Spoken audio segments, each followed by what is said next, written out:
quand mon mari a dit avec désinvolture, « Mes amis pensent que tu n'es pas assez remarquable pour moi. » Je pourrais trouver mieux, j'ai simplement répondu, « Alors vas-y, trouve mieux. » Le même jour, j'ai discrètement annulé nos projets, les cadeaux, tout. 2 semaines plus tard, à 4 heures du matin, son ami le plus proche m'a appelé en larmes. « S'il te plaît, réponds. Quelque chose s'est passé ce soir, et c'est à propos de toi. » Je me suis réveillé et j'ai vu Ahmed faire une valise. « Qu'est-ce que tu fais ?» J'ai demandé, encore groggy, en regardant l'heure. 6h15 du matin. Je vais chez Marcus pour quelques jours. Il ne m'a pas regardé, il a juste continué à plier des chemises avec une précision agressive. J'ai besoin d'espace pour réfléchir à notre relation, pour savoir si c'est vraiment ce que je veux. Je me suis redressé. Si quoi est ce que tu veux nous, ça ? Il a fait un geste vague vers notre chambre, vers moi, vers les 7 années de mariage contenues dans les meubles et les photos encadrées. Tu es une personne formidable, Cora, mais mes amis se demandent pourquoi je suis avec quelqu'un qui n'a pas vraiment d'ambition, quelqu'un qui est juste confortable, pas impressionnant. Le mot a atterri comme une gifle. Sienna a dit quelque chose hier soir qui m'a vraiment marqué. Elle a dit, j'étais trop remarquable pour être avec quelqu'un de banal. Et je pense qu'elle a raison. Il a fermé la valise à glissière. Alors, je vais prendre du temps, voir si je veux rester dans ce mariage ou si je veux trouver quelqu'un de plus en phase avec la direction que prend ma vie. Il s'est dirigé vers la porte, valise à la main. Ahmed, ai-je dit. Il s'est retourné, s'attendant probablement à des larmes, s'attendant à ce que je le supplie de rester. Avant que tu partes, j'ai besoin de te dire quelque chose à propos de mon travail, à propos de ce que j'ai réellement fait pendant les 3 dernières années pendant que tu pensais que j'étais juste confortable et banal. Il a posé la valise, agacé. Cora, ce n'est vraiment pas le moment. Ma société vient d'être acquise pour 21 millions de dollars. Ma part est de 12,7 millions. Je l'ai dit calmement, en observant clairement son visage traiter des informations qui ne correspondaient pas à son récit. Alors oui, prends ton temps chez Marcus. Réfléchis à si tu veux trouver quelqu'un de plus impressionnant. Et pendant que tu fais ça, je vais préparer quelque chose de spécial pour ton anniversaire. Ne t'inquiète pas, toi et tous tes amis êtes invités. Sa bouche s'est ouverte. Rien n'est sorti. Oh, et Ahmed. Le bail de l'appartement est à mon nom, alors prends tout le temps dont tu as besoin. Mais pas ici. Le silence qui a suivi a été le son le plus satisfaisant que j'ai entendu en 7 ans. Il est resté figé dans l'embrasure de la porte, la poignée de la valise serrée dans une main, son cerveau essayant visiblement de traiter ce que je venais de dire. Je pouvais voir les calculs se faire derrière ses yeux. 12,7 millions. Acquisition de la société, 3 ans. Essayant de concilier les chiffres avec la femme qu'il pensait connaître. Tu mens, a-t-il dit finalement. Sa voix était plate, défensive. Tu n'as pas de société. Tu fais du conseil en freelance depuis l'appartement. Je fais du conseil en gestion de crise, ai-je corrigé. Pour les entreprises technologiques, les violations de données, les cauchemars en matière de relations publiques, les scandales impliquant des dirigeants, le genre de catastrophe que les autres entreprises ne veulent pas toucher. J'ai attrapé mon téléphone sur la table de chevet, j'ai ouvert mon email, j'ai tourné l'écran vers lui. Ça vient de Catalyst Venture. L'acquisition a été finalisée hier. Tu veux lire la confirmation du virement bancaire ? Il n'a pas bougé, n'a pas tendu la main vers le téléphone, il s'est contenté de me regarder comme si j'avais soudainement commencé à parler une langue qu'il ne comprenait pas. Le nom de ma partenaire commerciale est Maya Chin. Nous avons créé la société il y a 3 ans, à peu près au moment où tu as obtenu cette promotion dont tu étais si fier. Tu te souviens quand tu es rentré à la maison en parlant de ton nouveau titre et de ton augmentation et de la façon dont tu avais enfin réussi ? J'ai reposé le téléphone. J'étais heureuse pour toi. J'ai préparé ton plat préféré. Je t'ai écouté parler de ton succès pendant 2 heures. Je n'ai jamais mentionné que je venais de signer mon premier client à 7 chiffres. Pourquoi ? Le mot est sorti étranglé. Pourquoi tu ne me l'as pas dit ? J'y ai pensé. Vraiment pensé. Parce que tu étais si fier d'être celui qui réussit, ai-je dit finalement. Le soutien de famille, le mari remarquable avec la femme qui le soutient. Et j'ai vraiment pensé que le fait de te laisser avoir ce récit était ce qu'une bonne femme faisait. Que le fait de me rendre plus petite pour que tu puisses te sentir plus grand était de l'amour. Je suis sorti du lit, je suis passé devant lui jusqu'au placard, j'ai commencé à sortir des vêtements pour la journée. Une simple robe noire. Professionnelle, le genre de choses que je portais aux réunions avec les clients lorsque j'avais besoin de projeter de l'autorité. Je t'ai soutenu pendant 2 ans après la fin de tes études supérieures, ai-je dit, en gardant une voix neutre. Pendant que tu faisais des stages dans des entreprises qui ne payaient rien. J'ai payé notre loyer. J'ai payé nos factures. Je n'en ai jamais parlé parce que je pensais que c'était ce que faisaient les partenaires. Ahmet était toujours debout dans l'embrasure de la porte, pâle maintenant, la valise pendante oubliée dans sa main. L'année dernière, lorsque ton entreprise a restructuré et réduit ton salaire, j'ai compensé le manque à gagner. Tu étais embarrassé, alors je n'en ai pas fait toute une histoire. J'ai juste tranquillement transféré de l'argent de mon compte professionnel vers notre compte joint pour que tu n'aies pas à t'inquiéter. J'ai sorti la robe de son cintre. La Tesla que tu conduis tous les week-ends? J'ai versé un acompte la semaine dernière. 20 000 $. Surprise, Cora. L'appartement dans lequel nous vivons. Le bail est à mon nom. Depuis avant que nous ne soyons mariés. Tu as emménagé avec moi, pas l'inverse. Je me suis tourné vers lui. Les meubles, les œuvres d'art sur les murs, la voiture que tu conduis. J'ai tout acheté. Pas parce que je tenais les comptes, mais parce que je pensais que nous construisions une vie ensemble. Je pensais que nous étions partenaires. Son visage était passé du pâle au gris. Je ne savais pas. Non, tu ne savais pas. Parce que tu n'as jamais demandé. Les mots sont sortis plus brusquement que je ne l'avais prévu. Des années de frustration refoulées trouvant enfin leurs limites. En 7 ans de mariage, tu ne m'as jamais demandé sur quoi je travaillais vraiment, ce qui m'importait, ce que je construisais. Tu as juste supposé que j'étais là pour soutenir ta carrière, tes rêves, tes ambitions. La femme banale avec le mari remarquable. Je suis passé devant lui dans la salle de bain, j'ai commencé à me brosser les dents. Dans le miroir, je pouvais le voir toujours debout, traitant l'information, essayant de trouver ses marques dans une conversation qui lui avait complètement échappé. Je t'ai rencontré il y a 9 ans, ai-je dit autour de la brosse à dents. Dans ce café à Portland. Tu étais un étudiant diplômé avec de grands rêves de changer le monde grâce à l'architecture. Tu avais cette façon de parler des bâtiments comme s'ils étaient des êtres vivants.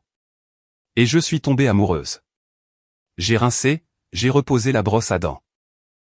Nous nous sommes mariés dans le vignoble de mes parents à Napa. Petite cérémonie, juste la famille et les amis proches. Je portais la robe de ma grand-mère.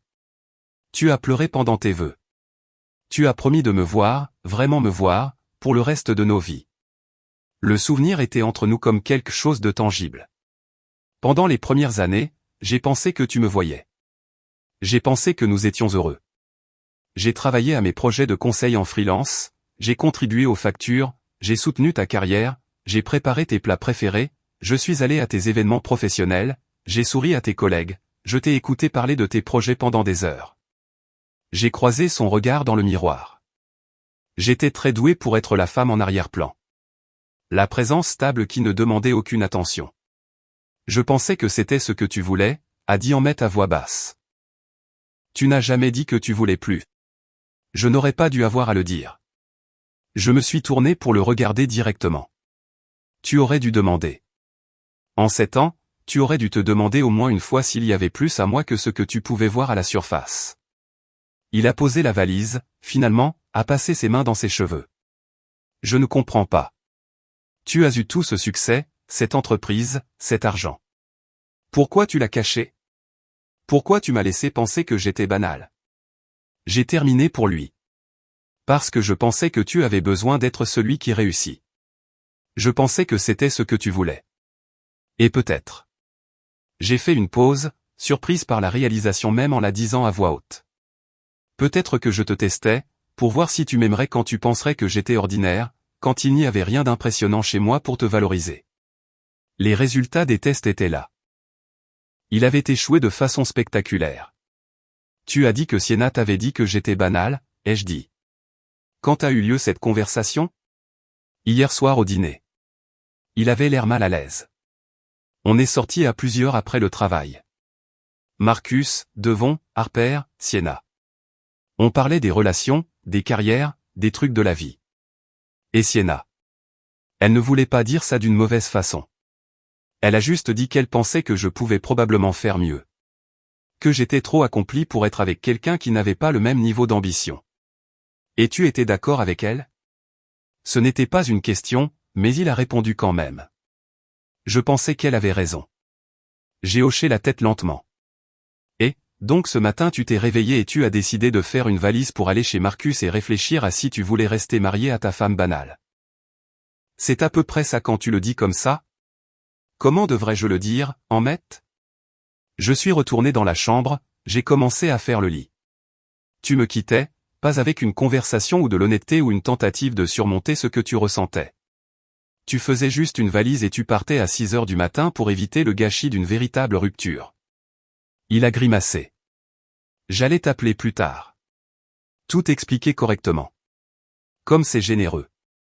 J'ai lissé la couette, gonflé les oreillers. Eh bien, tu n'as pas à appeler maintenant. Tu peux tout expliquer correctement ici. Dis-moi exactement ce qui t'a fait penser que j'étais banal. Je suis vraiment curieuse. Emmett a déplacé son poids, très mal à l'aise maintenant. Ce n'est pas que tu sois banal. C'est juste. Tu n'as pas d'ambition. Tu travailles à domicile. Tu n'as pas de titre ou de plan de carrière ou un revenu à 7 chiffres. Il s'est arrêté. Ou une entreprise de plusieurs millions de dollars, ou des clients dans 6 pays, ou des offres d'acquisition de 2 entreprises du Fortune 500. Je me suis assise sur le bord du lit. Quelle partie de ça te semble peu ambitieuse? Je ne savais rien de tout ça parce que tu n'as jamais demandé. Je l'ai répété, le laissant s'imprégner. 7 ans, Emmett. Tu n'as jamais demandé.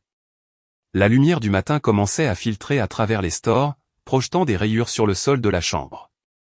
Quelque part à l'extérieur, j'entendais la circulation s'intensifier, la ville se réveillait, les gens commençaient leurs journées ordinaires avec leurs problèmes ordinaires. Mon problème n'était plus ordinaire. Je veux que tu ailles chez Marcus, ai-je dit finalement. Je veux que tu prennes ton temps pour réfléchir à si je suis assez remarquable pour toi. Et pendant que tu fais ça, je vais faire quelque chose aussi. Quoi? Organiser ta fête d'anniversaire. J'ai souri, mais ce n'était pas chaleureux. Tu as dit que tous tes amis étaient invités, non? Marcus, Devon, Harper, Sienna, ceux qui pensent que je suis si banal. Il a hoché la tête lentement, méfiant maintenant.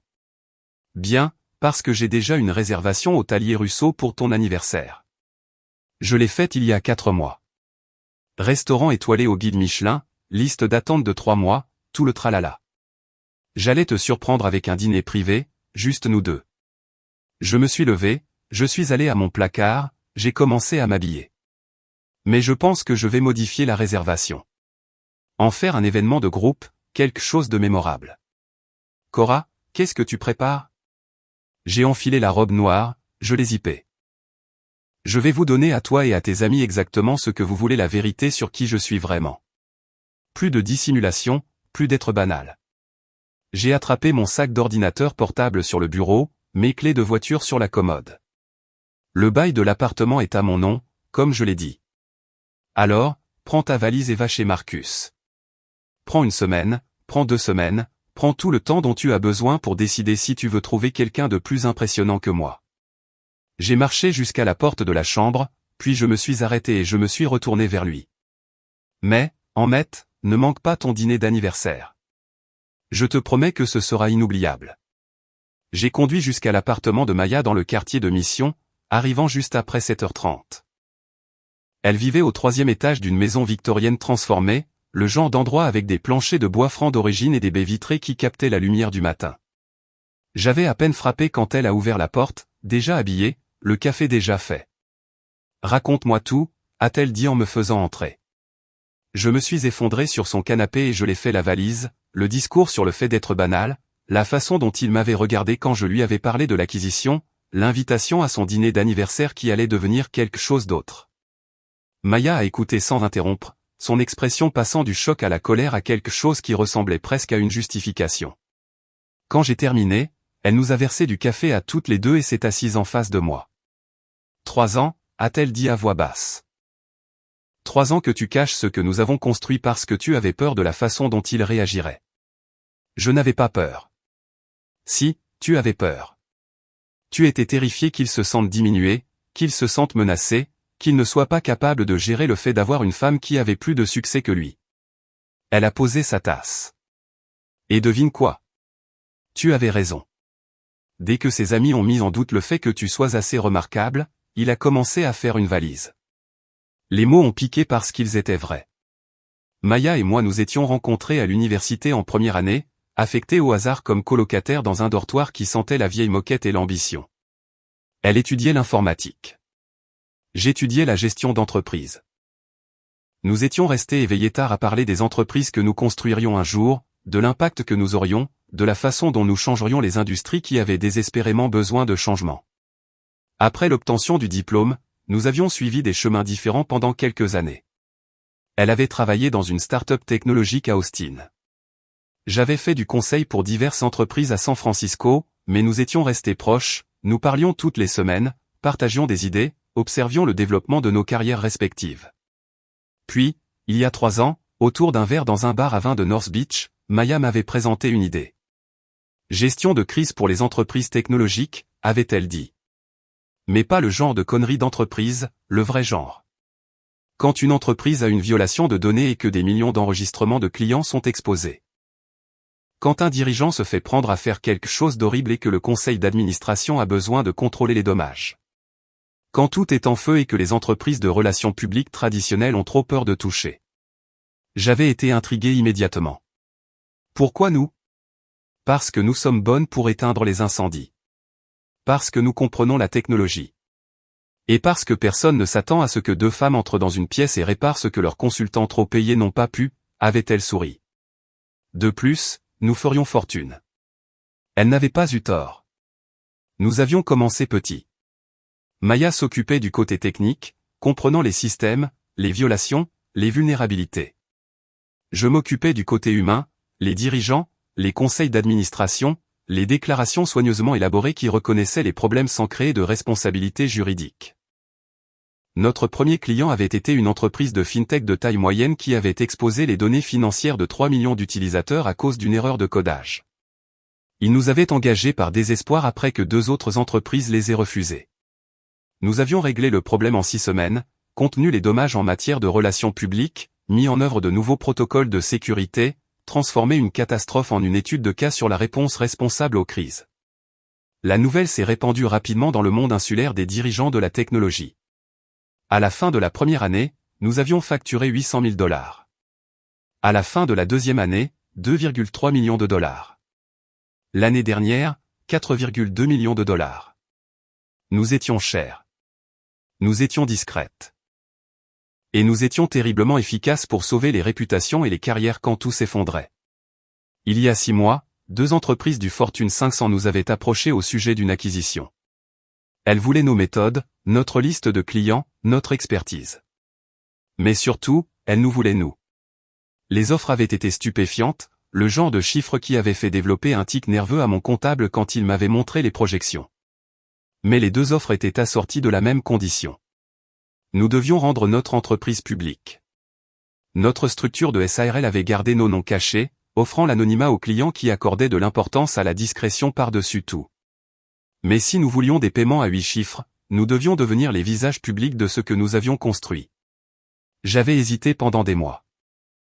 J'avais dit à Maya que j'avais besoin de plus de temps, que je n'étais pas prête, que le fait de rendre l'entreprise publique compliquerait les choses à la maison. La vérité était plus simple et plus pathétique. J'avais peur de la façon dont Ahmet réagirait. J'aurais dû lui dire il y a des années, et je dis maintenant, en regardant mon café. Quand nous avons commencé à gagner de l'argent réel, quand nous avons décroché notre premier client à 7 chiffres, j'aurais dû être honnête. Pourquoi ne l'as-tu pas été, a demandé Maya doucement. J'y ai pensé. Vraiment pensé. Parce qu'il était si fier d'être celui qui réussit, le soutien de famille. Chaque fois que nous allions à une fête ou à un événement professionnel, il me présentait comme sa femme, qui fait du conseil en freelance, puis il passait 20 minutes à parler de son dernier projet d'architecture. Et je restais là à sourire, à hocher la tête, à jouer le rôle de l'épouse qui le soutient. J'ai posé ma tasse. Je me suis dit que j'étais gentille, que je le laissais avoir les projecteurs, que je n'en faisais pas une compétition. Mais ce n'était pas de la gentillesse, a déclaré Maya. C'était rendre possible. Je le sais maintenant. Elle a sorti son ordinateur portable, l'a ouvert sur la table basse entre nous. Alors, voici où nous en sommes. Catalyst Venture est prêt à conclure l'accord. 21 millions pour 60% de l'entreprise. Ta part après la répartition, 12,7 millions de dollars. La mienne, la même. Nous restons partenaires exécutifs. Contrôle total des opérations, engagement de 5 ans. Le nombre ne semblait toujours pas réel. Le communiqué de presse est rédigé, a poursuivi Maya. Jordan Msenelt s'occupe des relations publiques. Il a coordonné avec TechCrunch, Forbes, Entrepreneur Magazine, tous les principaux médias d'affaires. L'histoire sort le soir de l'anniversaire d'Emmet. Ashford Chin Crisis Management acquis par Catalyst Venture. 2 femmes ont construit une entreprise à 8 chiffres pendant que tout le monde regardait ailleurs. Elle a jeté un coup d'œil vers moi. C'est l'angle que Jordan veut utiliser pour commencer. Les fondatrices invisibles, les femmes qui ont construit quelque chose d'extraordinaire tout en restant complètement sous le radar. C'est une bonne histoire, Cora. Les gens vont adorer. J'ai pensé à Emmet voyant cette histoire, à Marcus et Devon et Sienna et Harper. Tous les amis qui avaient décidé que je n'étais pas assez remarquable, faisant défiler leur fils d'actualité et voyant mon visage à côté de celui de Maya, voyant les chiffres, voyant la vérité qu'ils avaient été trop paresseux ou trop dédaigneux pour découvrir par eux-mêmes. Quand a lieu la réunion du conseil d'administration, ai-je demandé. Vendredi, dans 3 jours. Les investisseurs veulent finaliser les conditions, signer les papiers, officialiser les choses. Maya a fermé son ordinateur portable. Es-tu prête pour ça? Vraiment prête? Parce qu'une fois que nous aurons fait ça, il n'y aura pas de retour en arrière à l'invisibilité. Nous sommes le visage de l'entreprise. Chaque succès, chaque échec, chaque décision c'est public maintenant. Je suis prête, ai-je dit, et je le pensais. Cet après-midi-là, je suis rentré chez moi et j'ai sorti tous les documents que j'avais conservés au cours des 3 dernières années. Accord de partenariat avec Maya, contrat avec les clients avec des accords de non-divulgation et des clauses de confidentialité, relevé bancaire montrant les virements et les revenus trimestriels, déclaration de revenus qui racontait une histoire qu'Emmet n'avait jamais pris la peine de lire. Je nous avais soutenus financièrement pendant les 18 derniers mois, depuis que son cabinet d'architecture avait subi une restructuration et réduit son salaire de 30%. Il avait été embarrassé, en colère contre lui-même, inquiet au sujet de l'argent. J'avais tranquillement transféré des fonds de mon compte professionnel à notre compte joint, couvrant la différence si subtilement qu'il ne l'avait jamais remarqué. L'appartement dans lequel nous vivions mon nom était le seul sur le bail. Je l'avais acheté il y a 5 ans, avant que nous ne soyons mariés, à l'époque où je faisais encore du freelance et où j'économisais de manière agressive. Emmet avait emménagé après le mariage. Nous n'avions jamais pris la peine de modifier les documents. Les meubles, les œuvres d'art sur les murs, la machine à café chère qu'il utilisait tous les matins j'avais tout acheté. Pas parce que je tenais les comptes, mais parce que j'avais l'argent et qu'il avait des prêts étudiants qu'il remboursait encore.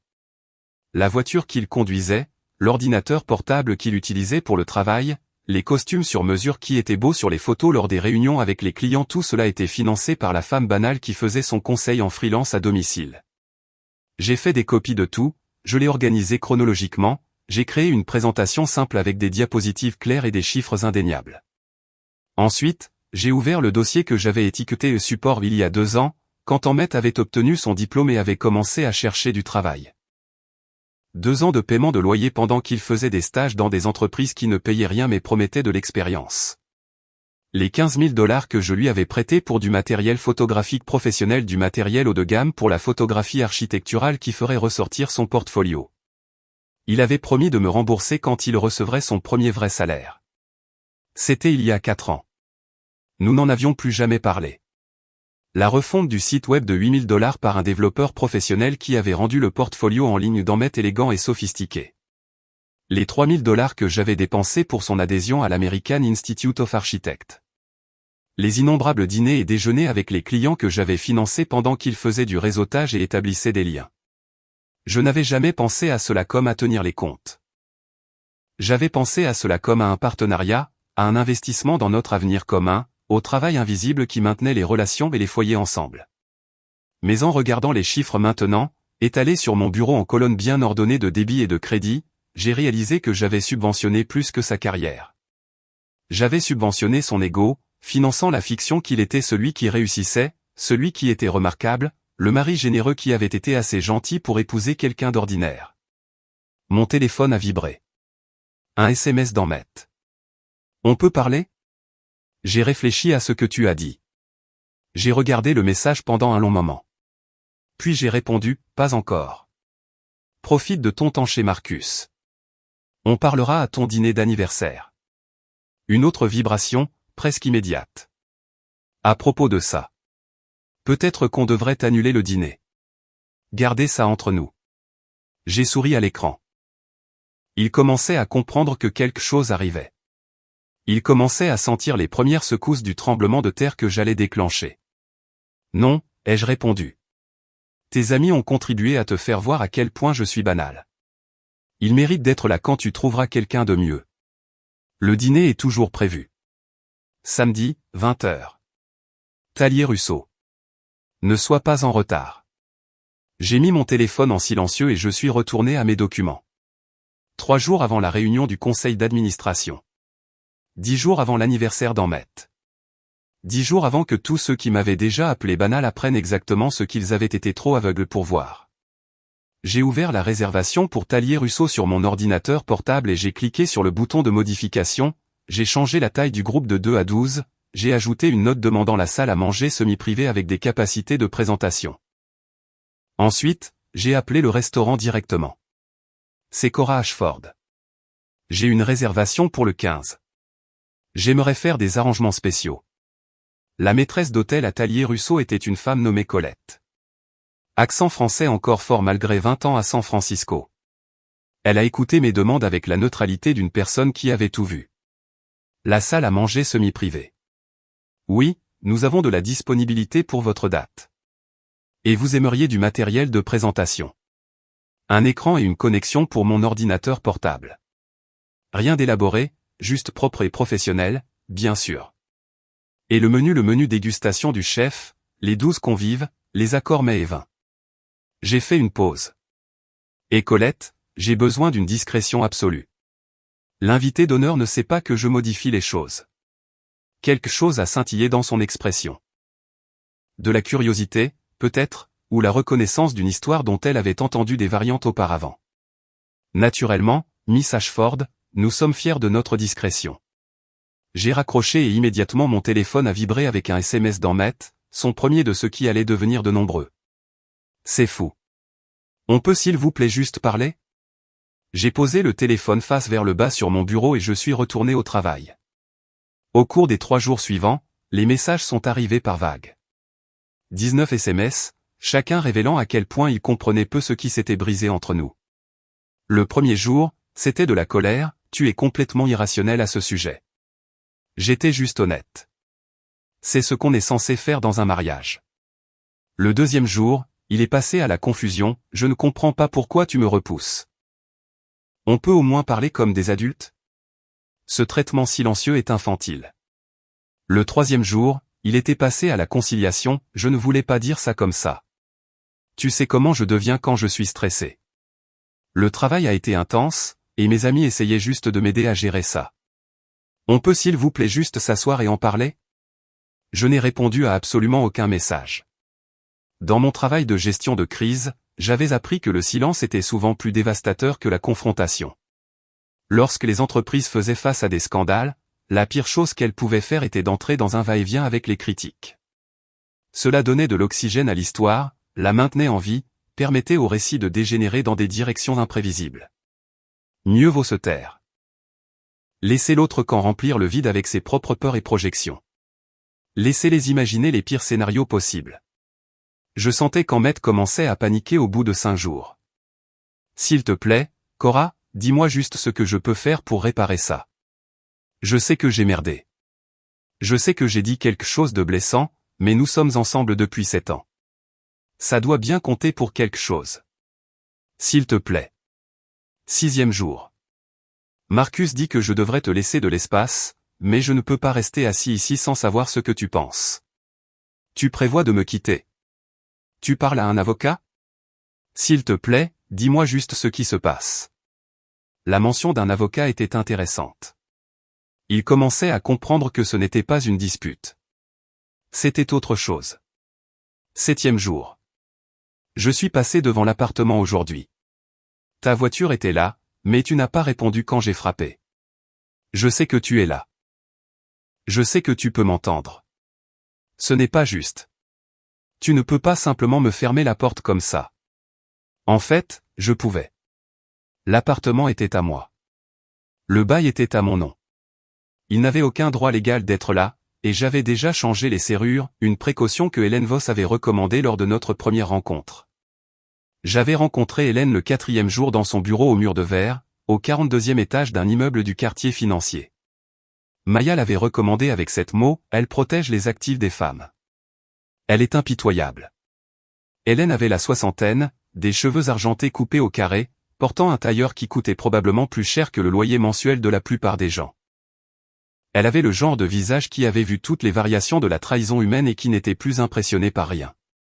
J'avais apporté des copies de tout, le bail de l'appartement, les relevés bancaires, les déclarations de revenus, la paperasse concernant le soutien financier que j'avais fourni tout au long de notre mariage.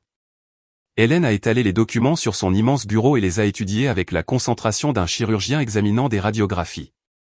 C'est inhabituel, dit-elle après plusieurs minutes de silence.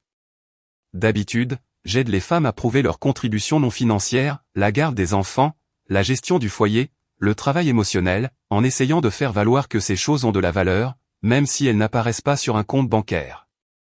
Elle leva les yeux vers moi. Vous êtes dans la position opposée. Vous avez été le soutien de famille et il ne le sait même pas. Il le sait maintenant, dis-je. Je le lui ai dit le matin où il partait. Comment a-t-il réagi? Choc, incrédulité. Il m'a accusé de mentir au début. Hélène hocha la tête, sans surprise. C'est ce qu'ils font généralement. Les hommes comme votre mari construisent leur identité autour du fait d'être des pourvoyeurs. Lorsque ce récit s'effondre, ils ne le gèrent pas bien. Elle sortit un bloc-notes juridique et commença à prendre des notes. La Californie est un état de propriété communautaire. Tout ce qui est acquis pendant le mariage est présumé être détenu conjointement, mais il existe des exceptions. Elle m'a expliqué les détails. L'appartement était à moi. Acquis avant le mariage, le bail n'a jamais été modifié. C'était une propriété séparée. Mon entreprise était plus délicate. Maya et moi l'avions créée pendant mon mariage, ce qui signifie qu'Ahmed pouvait potentiellement réclamer une partie de sa valeur. Mais, dit Hélène, tapant son stylo contre le bloc-notes, si vous pouvez démontrer que vous avez construit l'entreprise avec votre propre travail et votre propre capital, et qu'il n'a apporté aucune contribution à son succès, vous avez un argument solide pour la garder séparée. Avez-vous des documents prouvant comment vous avez financé les coûts de démarrage?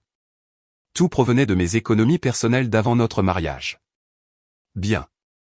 Et a-t-il déjà contribué financièrement à l'entreprise, investi de l'argent, fourni des prêts? Non. Il ne savait même pas que ça existait jusqu'à il y a 4 jours. Hélène s'autorisa un petit sourire. Encore mieux. Qu'en est-il de sa carrière? L'avez-vous soutenu financièrement pendant qu'il la construisait?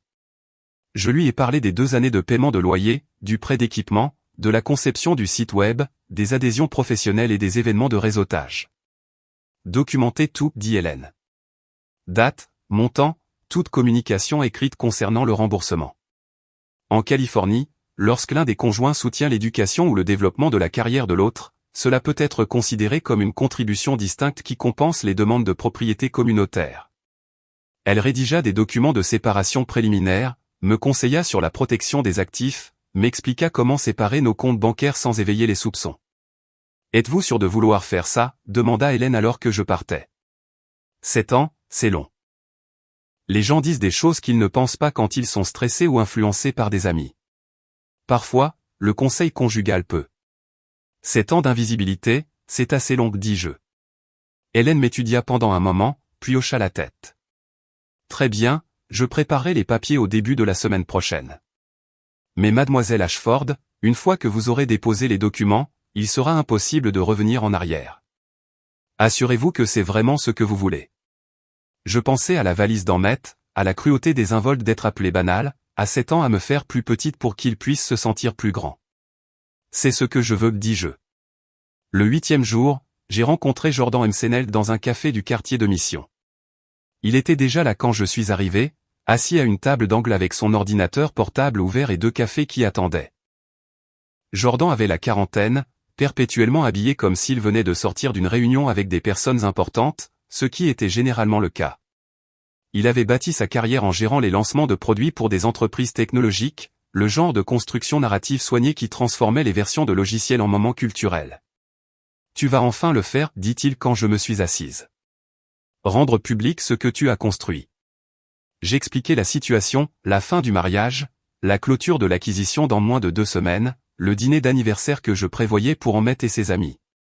Jordan écouta sans interrompre, son expression passant de la surprise à quelque chose qui ressemblait presque à de l'admiration. « C'est délicat, dit-il quand j'eus terminé. Nous ne pouvons pas donner l'impression que tu annonces l'acquisition pour humilier ton mari. Il faut que ce soit une histoire d'entreprise, de toi et Maya qui prenez votre pouvoir. Les choses personnelles, le mariage, le dîner d'anniversaire, ça reste personnel. Je n'essaie pas de l'humilier, dis-je. J'en ai juste marre de me cacher. Je sais, mais la presse ne le verra pas comme ça si nous ne faisons pas attention. Ils en feront une histoire de vengeance, d'une femme amère qui se venge de son mari. Ce n'est pas l'histoire que nous voulons. Il afficha un projet de communiqué de presse sur son ordinateur portable. Ashford Chin Crisis Management acquise par Catalyst Venture. 2 femmes ont construit une entreprise à 8 chiffres pendant que tout le monde regardait ailleurs. Nous commençons par la réussite de l'entreprise, l'innovation. Le fait que vous ayez géré certaines des plus grandes crises technologiques des 3 dernières années et que personne ne connaisse vos noms. C'est ça l'histoire. Quand est-ce que ça sera publié? Je pensais à samedi soir, 23h, après votre dîner. Il me jeta un coup d'œil. Cela te donne ton moment avec Ahmet et ses amis. Ensuite, pendant qu'ils sont tous en train de digérer ce que tu leur as dit, le communiqué de presse sortira au matin. Il sera partout, blog technologique, actualités économiques, LinkedIn. L'histoire parlera de votre succès, pas de votre mariage. Peux-tu te coordonner avec Forbes? TechCrunch l'a déjà fait. Ils sont affamés de cette histoire. Des fondatrices secrètes qui ont construit quelque chose d'énorme. C'est de la drogue pour la presse économique en ce moment. Il ferma son ordinateur portable. Mais Cora, je dois te faire comprendre quelque chose. Une fois que tu seras visible, tu ne pourras plus redevenir invisible. Les gens auront des opinions sur toi, sur ton entreprise, sur ton mariage. Ils disséqueront ta vie sur les médias sociaux. Es-tu prête à ça? Je pensais aux 7 dernières années, à me présenter comme la femme d'Ahmet lors des fêtes et à regarder les yeux des gens se vitrifier d'ennui dès qu'ils apprenaient que je faisais juste du consulting, à être remarquable en secret parce que j'avais peur de ce que la visibilité coûterait. Je suis prête, dis-je. Le 14e jour, le matin de l'anniversaire d'Ahmet, je me suis réveillé à 5h du matin avec un email de Maya dont l'objet était « On l'a fait ». Virement confirmé. On est riche. 12,7 millions de dollars viennent d'arriver sur ton compte. Vérifie. Oh, attends. J'ai ouvert mon application bancaire avec des mains tremblantes. Le chiffre était là.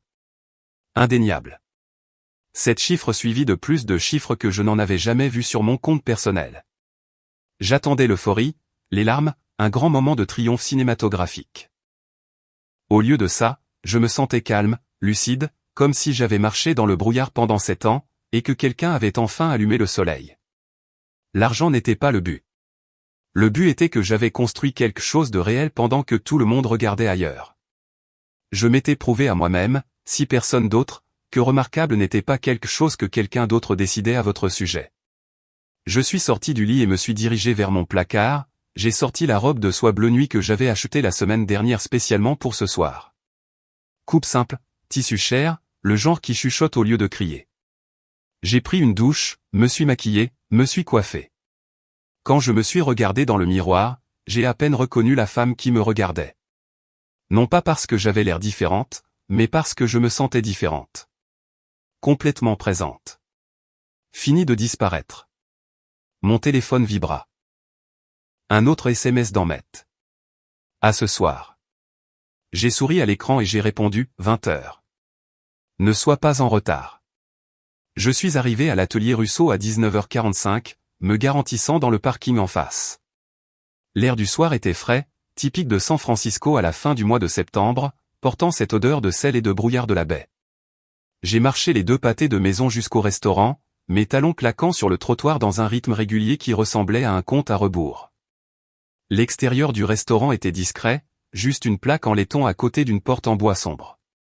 Le genre d'endroit qui n'a pas besoin de s'annoncer parce que tous ceux qui comptent savent déjà où il se trouve. J'étais passé devant une 12aine de fois avec Ahmet au fil des ans, le regardant ralentir à chaque fois, ses yeux s'attardant sur les couples qui disparaissaient à travers cette porte dans la magie qui les attendait à l'intérieur. Un jour, disait-il, quand je réussirai vraiment, nous irons là-bas. J'avais fait la réservation il y a 4 mois, à l'époque où je pensais encore que nous comptions l'un pour l'autre. Colette attendait à l'intérieur, élégante en noir, son accent français toujours prononcé malgré ce que je savais être 20 ans à San Francisco. Elle m'a reconnu immédiatement.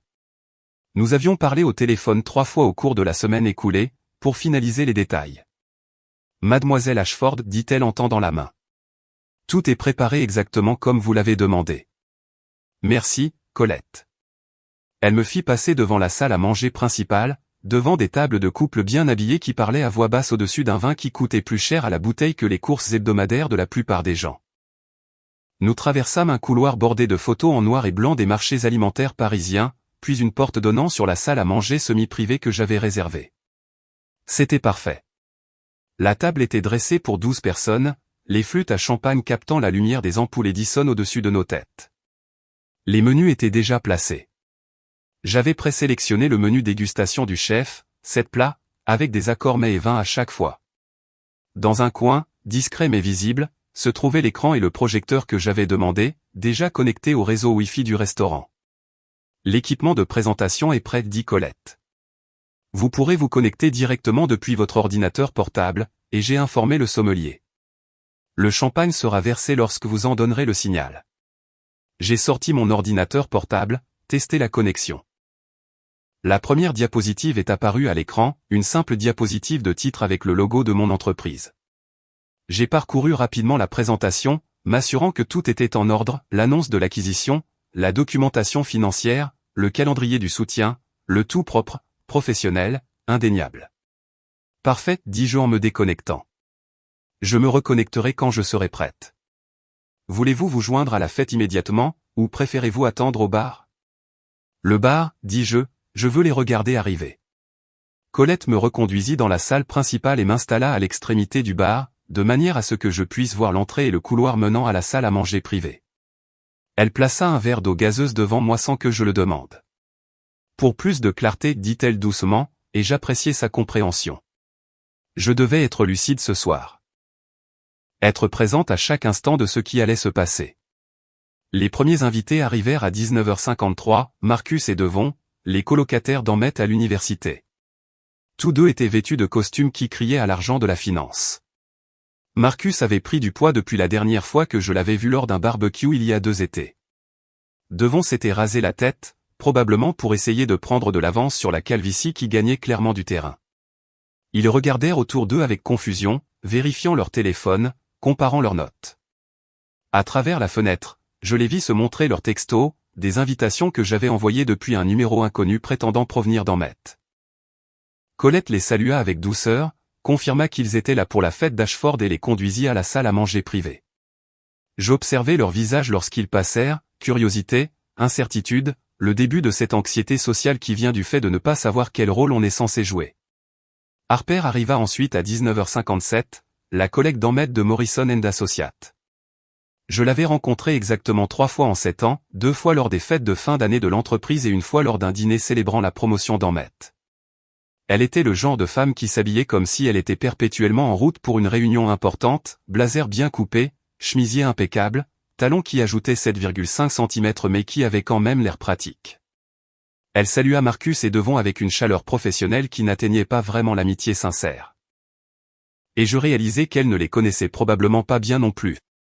Nous étions tous des acteurs secondaires dans la vie d'Ahmet, soigneusement séparés, afin que nous ne comparions jamais nos notes. À 20 heures précises, Sienna entra. Je ne l'avais jamais rencontrée en personne, mais je l'ai reconnue grâce aux photos qu'Ahmet m'avait montrées. Grande, blonde, le genre de jolie qui avait l'air cher à entretenir. Elle portait une robe qui coûtait probablement ce que la plupart des gens dépensaient en loyer. Verte émeraude, moulante, le genre qui exigeait l'attention dans n'importe quelle pièce. C'était la femme qui avait dit à Ahmed que j'étais banal. L'ami dont l'opinion avait compté plus que 7 ans de mariage. Je la regardais saluer les autres avec une confiance facile, la regardais rire de quelque chose que Marcus avait dit, la regardais s'installer dans la pièce comme si elle lui appartenait, comme si c'était sa fête, sa célébration, sa scène. Pas pour longtemps. Colette proposa du champagne. Sienna accepta.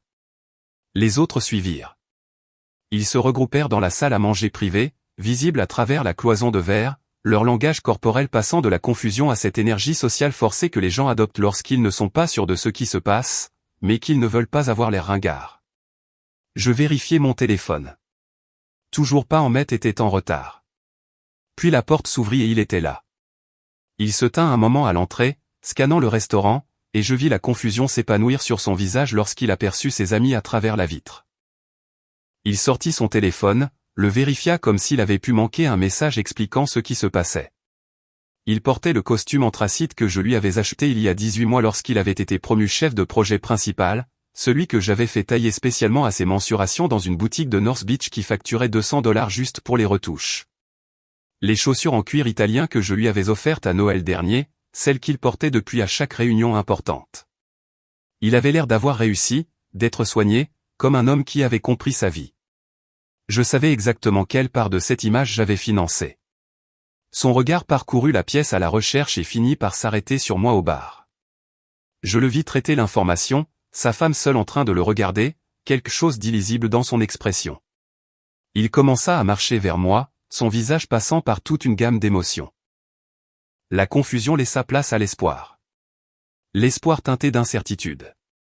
L'incertitude se transformant en un début de peur lorsqu'il enregistra quelque chose dans ma posture qui lui indiqua que ce ne serait pas la réconciliation qu'il s'était persuadé de voir venir.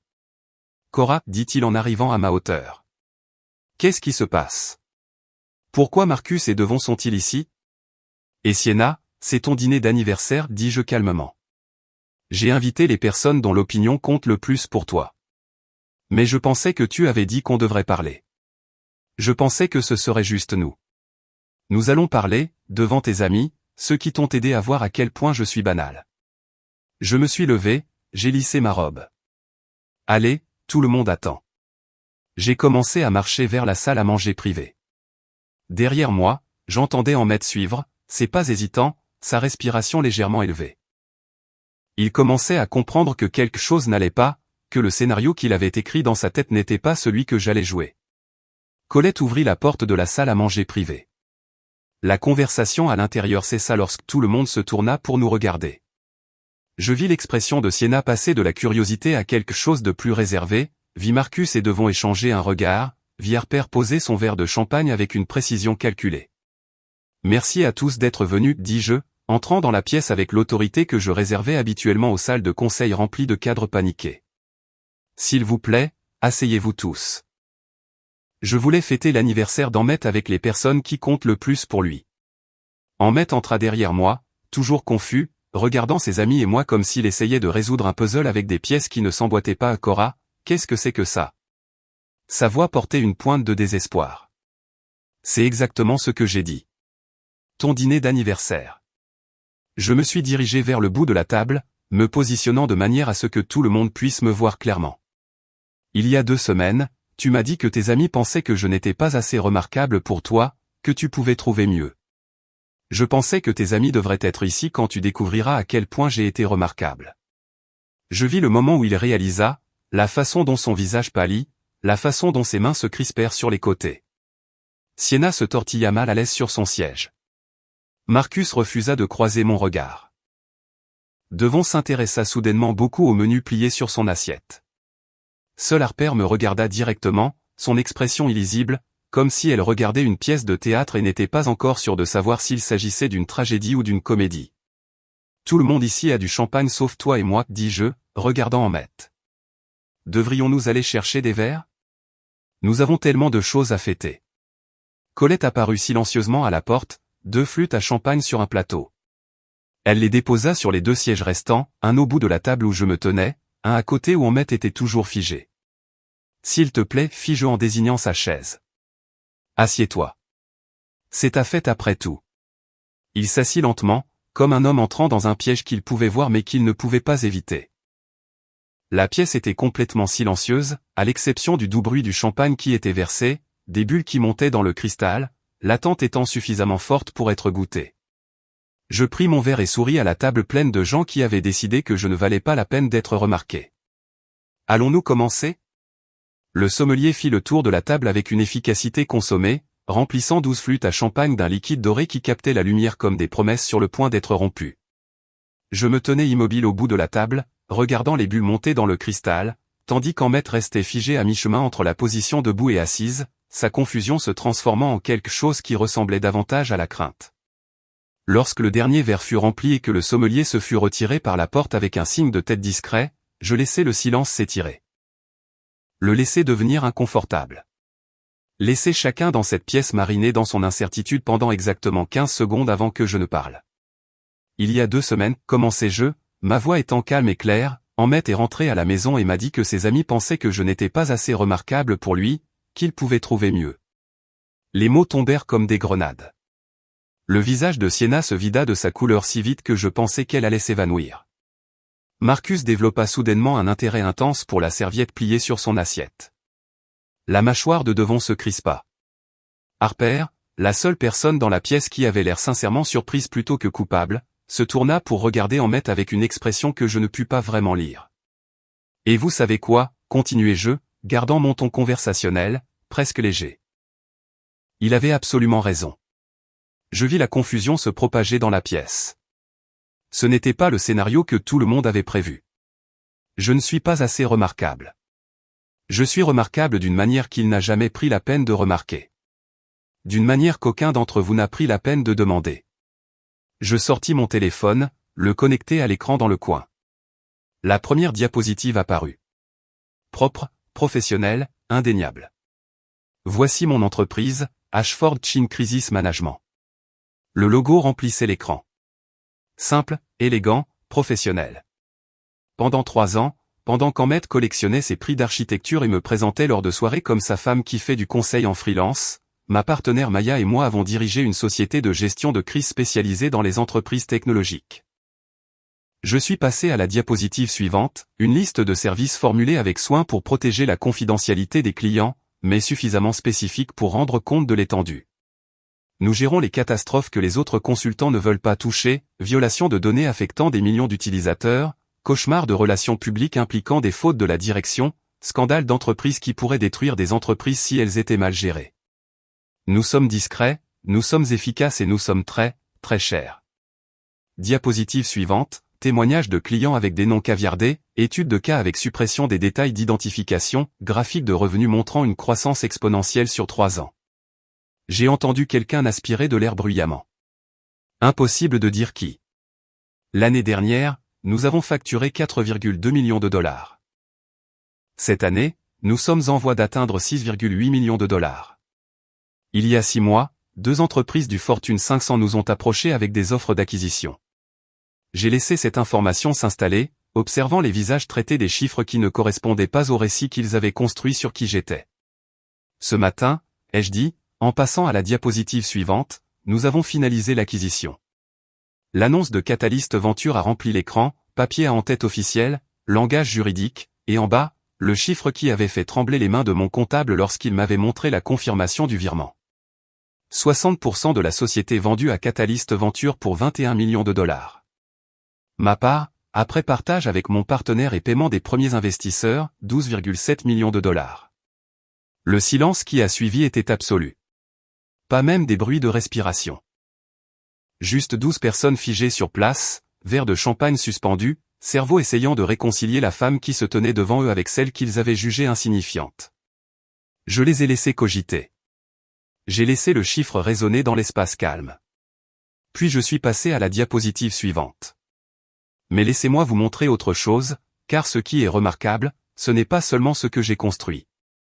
C'est ce que j'ai construit pendant que tout le monde supposait que je ne construisais rien. Des relevés bancaires sont apparus à l'écran. Mon compte et notre compte commun côte à côte, montrant les virements mensuels des 18 derniers mois.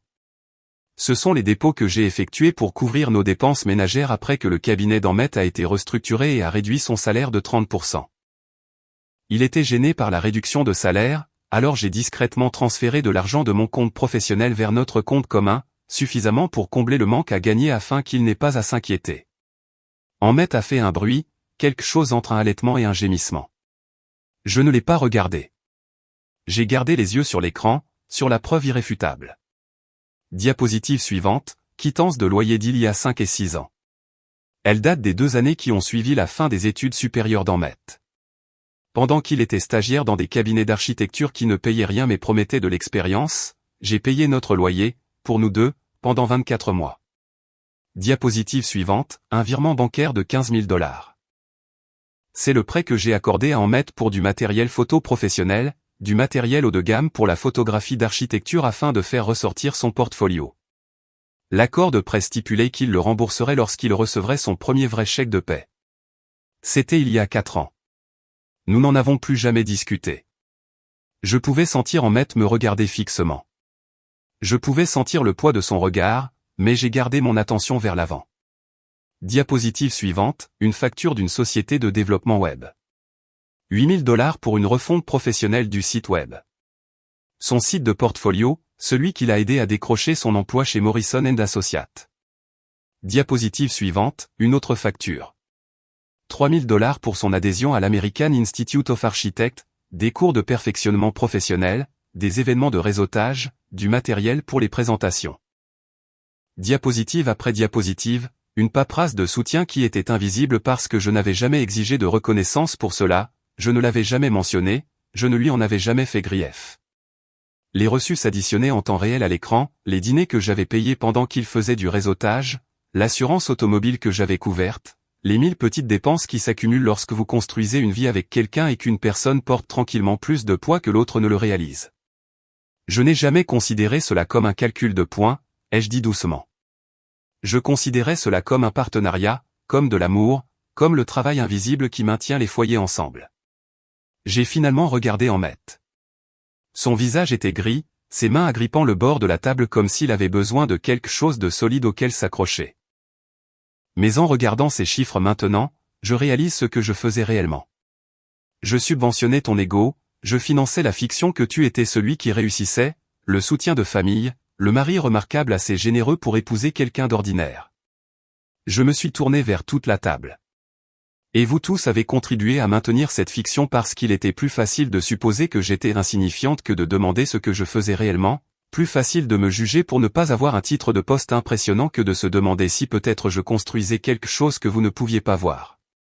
Sienna pleurait en silence, les larmes coulant sur son visage sans contrôle. Marcus avait la tête entre les mains. Devon fixait la table comme s'il voulait qu'elle l'engloutisse. Harper regardait toujours Ammet avec cette expression illisible, quelque chose entre la déception et le dégoût. L'appartement dans lequel nous vivons, ai-je continué. Le bail est à mon nom, depuis avant notre mariage. Ammet a emménagé avec moi, pas l'inverse. Les meubles, l'art, la voiture qu'il conduit. J'ai tout acheté. Pas parce que je calculais les points, mais parce que j'avais l'argent et qu'il avait des prêts étudiants qui le remboursaient. J'ai déconnecté mon téléphone de l'écran. Les diapositives ont disparu, laissant juste un rectangle blanc vide qui semblait d'une certaine manière plus bruyant que les images ne l'avaient été. J'ai gardé tout cela secret parce que je pensais que c'était ce qu'une bonne épouse faisait. Je pensais qu'être remarquable signifiait être invisible. Je pensais que l'amour signifiait me faire plus petite pour que mon partenaire puisse se sentir plus grand. J'ai pris mon verre de champagne. Son poids me semblait important, cérémonial. Je me trompais sur tout cela. Et Ammet, tu te trompais aussi. Pas sur le fait que je sois insignifiante. Tu te trompais sur ce à quoi ressemble le remarquable. J'ai levé le verre, regardant la lumière se refléter dans le liquide, créant de minuscules prismes qui se sont dispersés sur la nappe blanche. J'ai payé ce dîner, chaque plat, chaque accord mets et vin, chaque moment de cette soirée. Considérez cela comme un cadeau d'anniversaire dans un paquet de départ. Vous pouvez tous profiter d'un menu dégustation à 400 $ par personne, gracieuseté de l'épouse insignifiante, qui apparemment ne valait pas la peine d'être gardée. J'ai regardé chacun d'eux à tour de rôle, Sienna avec ses larmes, Marcus avec sa honte, Devon avec son silence, Harper avec son jugement, et enfin Emmett, qui ressemblait à un homme regardant son concept de soi entier s'effondrer en temps réel. À la recherche de mieux, ai-je dit, ma voix stable, claire, définitive. Puissiez-vous tous finir par apprendre la différence entre ce qui est remarquable et ce qui est juste visible. J'ai bu. Le champagne était excellent, vif, complexe, cher, tout ce que ce moment exigeait. J'ai posé le verre avec un doux cliquetis qui sonnait d'une certaine manière comme une fin. Puis je suis sorti d'Italie Russo dans la fraîche nuit de San Francisco, laissant derrière moi le dîner d'anniversaire, le mariage et la vie que j'avais construite autour de personnes qui n'avaient jamais pris la peine de regarder d'assez près pour me voir. Derrière moi, à travers la vitre, j'ai entendu l'explosion de voix, le choc, la colère et la confusion entrant en collision en même temps. Mais je n'ai pas regardé en arrière. J'avais dit tout ce qui devait être dit. Le reste n'était que du bruit. Le trajet jusqu'à ma voiture a semblé plus long qu'il ne l'était. Chaque pas loin d'Italie Russo était un pas dans une version de ma vie que je n'avais jamais imaginée. Pas divorcé, pas encore, mais fondamentalement changé d'une manière qui ne pouvait pas être défaite. J'ai conduit jusqu'à chez moi en pilote automatique, enregistrant à peine les feux de circulation ou les rues que j'avais empruntées 1000 fois. Mes mains étaient fermes sur le volant. Ma respiration était régulière. Je me sentais calme d'une manière qui aurait dû être troublante, mais qui ne l'était pas. L'appartement était sombre quand je suis entré. Je n'ai pas allumé les lumières. Je suis juste allé aux fenêtres donnant sur la ville et je suis resté là à regarder San Francisco se préparer à dormir, les lumières s'éteignant dans les immeubles de bureaux, les derniers appels se terminant dans les bars, le pouls de la ville ralentissant à son rythme nocturne. Mon téléphone était en mode silencieux, mais je pouvais le voir s'allumer sur le comptoir. Texto après texto. Je ne les ai pas lus. Au lieu de cela, je me suis assise sur le canapé dans l'obscurité et j'ai attendu. Quoi? Je n'en étais pas entièrement sûr. Du chagrin, peut-être? Des regrets? Les conséquences émotionnelles d'avoir fait détonner 7 ans de mariage devant un public. Mais rien de tout cela n'est venu, juste cette même certitude claire et calme que j'avais fait exactement ce qu'il fallait faire. Je devais m'être assoupi à un moment donné parce que j'ai été réveillé en sursaut par mon téléphone qui sonnait à 4h17 du matin. L'écran affichait un numéro inconnu, indicatif régional de San Francisco. Je l'ai regardé fixement pendant 3 sonneries, hésitant à répondre avant que la curiosité ne l'emporte. Allô? S'il vous plaît. Une voix de femme, brisée par les pleurs. Quelque chose s'est passé ce soir, et c'est à propos de vous. Je me suis redressé, essayant de placer la voix à travers les larmes et les halètements. S'il vous plaît, répondez. S'il vous plaît. J'ai besoin de vous parler. J'ai répondu. J'ai dit, qui est-ce? C'est Sienna. Du dîner. Je suis tellement désolé. Je suis tellement désolé. Finn, l'ami qui a dit à Emmett que j'étais ennuyeuse, qui a commencé la conversation qui l'a conduit à faire une valise et à annoncer qu'il pouvait faire mieux. Je me suis levé, je suis allé à la cuisine, je me suis versé un verre d'eau. Je l'ai laissé pleurer pendant que je le buvais. Sienna, ai-je dit finalement, ma voix calme et clinique, le ton que j'utilisais avec les clients en crise. Il est 4h du matin. Que s'est-il passé après votre départ? Elle a réussi entre les sanglots, tout. Tout s'est effondré. Emmett a essayé de minimiser. A essayé de dire que vous exagériez, que l'entreprise ne vous appartenait pas vraiment, que vous essayiez juste de le faire paraître mal. Je me suis appuyé contre le comptoir, le téléphone collé à mon oreille, attendant. Mais Harper a sorti son téléphone. Elle a trouvé le communiqué de presse. Il a été mis en ligne à 23h. C'est partout, Quora, partout, TechCrunch, Forbes, LinkedIn. La société de gestion de crise Ashford acquise pour 8 chiffres. Votre photo est juste là avec celle de votre partenaire, toute l'histoire de la construction de l'entreprise en secret. J'ai sorti mon propre téléphone avec ma main libre, j'ai fait défiler les notifications que j'ignorais. Il avait raison. Le communiqué de presse de Jordan avait explosé dans tout l'écosystème des nouvelles technologiques. Mon visage et celui de Maya étaient sur la page d'accueil de TechCrunch. Forbes avait déjà publié un article avec le titre « Les PDG invisibles, comment 2 femmes ont construit une entreprise à 8 chiffres pendant que personne ne regardait. » Nous l'avons tous juste regardé fixement, a continué Sienna, sa voix se brisant. Nous étions assis dans ce restaurant avec votre champagne et votre dîner cher, et nous avons regardé fixement l'homme qui nous disait que sa femme était insignifiante pendant que tout Internet apprenait la vérité. Et qu'a fait Ahmet? Je l'ai demandé. Il a essayé de partir, s'est juste levé et a essayé de sortir, mais Marcus l'a arrêté. Il a dit qu'il n'avait pas fini de parler, alors nous l'avons tous suivi dehors sur le trottoir. Je pouvais l'imaginer, les 5 debout dans la rue devant l'un des meilleurs restaurants de San Francisco, les foules du samedi soir passant devant, ayant le genre de confrontation qui attire les regards. Nous étions en colère, a dit Sienna. Nous tous, même Devon, qui ne se met jamais en colère à propos de rien. Nous nous sommes sentis utilisés, comme si Ahmet nous avait menti, aussi, vous faisant paraître petite pour qu'il puisse paraître grand. Qu'est-ce que vous lui avez dit? Marcus a demandé pourquoi vous cacheriez un succès comme ça à votre propre mari à moins que vous ne lui fassiez pas confiance. Devon a demandé si Ahmet avait déjà réellement posé des questions sur votre travail ou s'il avait simplement supposé qu'il savait tout ce qui valait la peine d'être connu sur vous. Elle s'est interrompue, luttant pour contrôler sa respiration. Et Ahmet ne pouvait pas répondre. Il est juste resté là avec sa bouche qui s'ouvrait et se fermait, et il ne pouvait pas répondre. J'ai entendu des sons étouffés en arrière-plan, Sienna se mouchant, essayant de se ressaisir. Harper a été la pire, a-t-elle continué. Elle l'a juste regardé avec cette expression de dégoût complet et a dit, tu as vécu de l'argent de ta femme tout en nous disant qu'elle n'était personne. Et c'est là qu'Ahmet a craqué. Craqué comment? Pleurant là, sur le trottoir. A commencé à dire qu'il ne savait pas, que vous le lui aviez caché, qu'il n'était pas juste que vous lui tendiez une embuscade comme ça devant tout le monde. La voix de Sienna est tombée presque à un murmure. Mais Marcus a dit quelque chose qui l'a complètement fait taire. Qu'a dit Marcus? Il a dit, avez-vous déjà demandé? En 7 ans de mariage, avez-vous déjà demandé à votre femme sur quoi elle travaillait vraiment, ce qui lui tenait à cœur, ce qu'elle construisait, ou avez-vous simplement supposé qu'elle était là pour vous applaudir? La question a plané entre nous à travers la ligne téléphonique, la même question que je me posais depuis des semaines maintenant. Ahmet avait-il déjà réellement demandé? M'avait-il déjà regardé et s'était-il demandé s'il pouvait y avoir plus sous la surface que ce qu'il pouvait voir? La réponse était évidente et douloureuse. Non, il ne l'avait jamais fait. Il n'avait pas de réponse à ça non plus, a dit Sienna.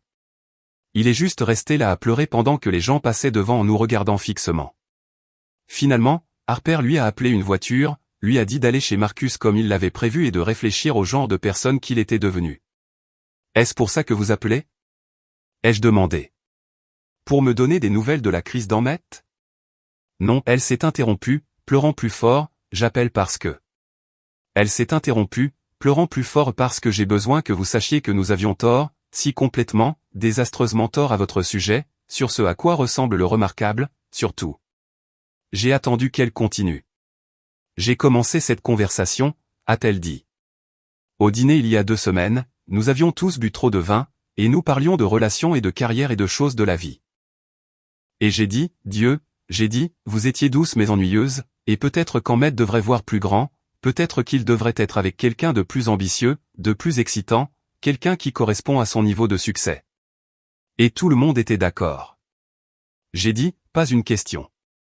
Oui, tout le monde était d'accord parce qu'il était facile de vous regarder et de faire des suppositions. Facile de voir une épouse discrète lors d'événements professionnels et de penser qu'elle ne devait rien avoir d'intéressant à faire. Facile de ne jamais poser de questions. Sienna, ai-je dit, ma voix plus dure maintenant. Pourquoi m'appelez-vous à 4 heures du matin? Parce qu'Ahmet est détruit, et je ne sais pas s'il pleure parce qu'il vous a blessé ou parce que tout le monde connaît la vérité maintenant. Et j'ai besoin de savoir lequel des deux c'est. J'ai besoin de savoir s'il y a une partie de lui qui se sent réellement mal pour ce qu'il vous a fait ou s'il est juste embarrassé que tout le monde l'ait découvert. J'ai réfléchi à cette distinction, la différence entre le remords et le regret, entre le fait de se sentir désolé pour le mal que vous avez causé et le fait de se sentir désolé pour les conséquences auxquelles vous êtes confronté. Ce sont 2 choses très différentes, ai-je dit. La voix de Sienna était petite. Oui, elles le sont. Et je ne pense pas que ce soit la première. Vous avez probablement raison. Y a-t-il une chance? A-t-elle demandé soudainement, désespérément. Y a-t-il une chance que vous puissiez lui pardonner? Que vous puissiez réessayer? Il a envoyé des textos à nous tous, disant qu'il comprend maintenant, qu'il voit ce qu'il a fait, qu'il veut réparer les choses. Je suis retourné à la fenêtre, j'ai regardé la ville, commençant à se réveiller. Des joggeurs matinaux, des camions de livraison, le soleil commençant à peine à éclaircir le ciel du noir au bleu profond. Non, ai-je dit. Il n'y a aucune chance. Mais s'il a vraiment appris, s'il a vraiment changé, Sienna, il n'a pas changé. Il s'est fait prendre. Il y a une différence. J'ai appuyé mon front contre la vitre froide. Et même s'il avait changé, même si cela le transformait d'une manière ou d'une autre en une personne capable de me voir clairement, je ne veux pas être là pour sa transformation. Je ne veux pas être le cateste de sa croissance. Alors, c'est vraiment fini. C'était fini au moment où il a fait cette valise, ai-je dit. Tout ce qui s'est passé depuis n'a été qu'un épilogue. Elle est restée silencieuse pendant un long moment. Alors, ce que vous avez fait ce soir, nous montrer à tous la vérité comme ça. Était-ce une vengeance? J'ai considéré la question honnêtement. Non, ai-je finalement dit. Ce n'était pas de la vengeance. La vengeance nécessite de vouloir que quelqu'un souffre. Je ne voulais pas ça. Je voulais juste que les gens cessent de vivre dans la fiction confortable qu'Emmett avait construite. Je voulais que la vérité soit visible. Eh bien, elle l'est maintenant, dit Sienna doucement. Très, très visible. Bien. Cora. Sa voix était hésitante maintenant, comme si elle avait peur de demander, mais avait besoin de le faire quand même. Est-ce que tu nous détestes pour ce que nous avons dit? Pour la façon dont nous avons parlé de toi? Non, dis-je, me surprenant moi-même par l'honnêteté de ma réponse. Je ne vous déteste pas. Je ne pense juste plus à vous du tout. Cela sembla frapper plus fort que la haine ne l'aurait fait. Je dois y aller, dis-je. Il est tard, ou tôt, peu importe ce que c'est. Merci d'avoir répondu, et je suis désolé pour tout ça. Je sais, dis-je, mais Sienna, ne me rappelle plus. J'ai raccroché avant qu'elle ne puisse répondre. Le ciel était définitivement plus clair maintenant.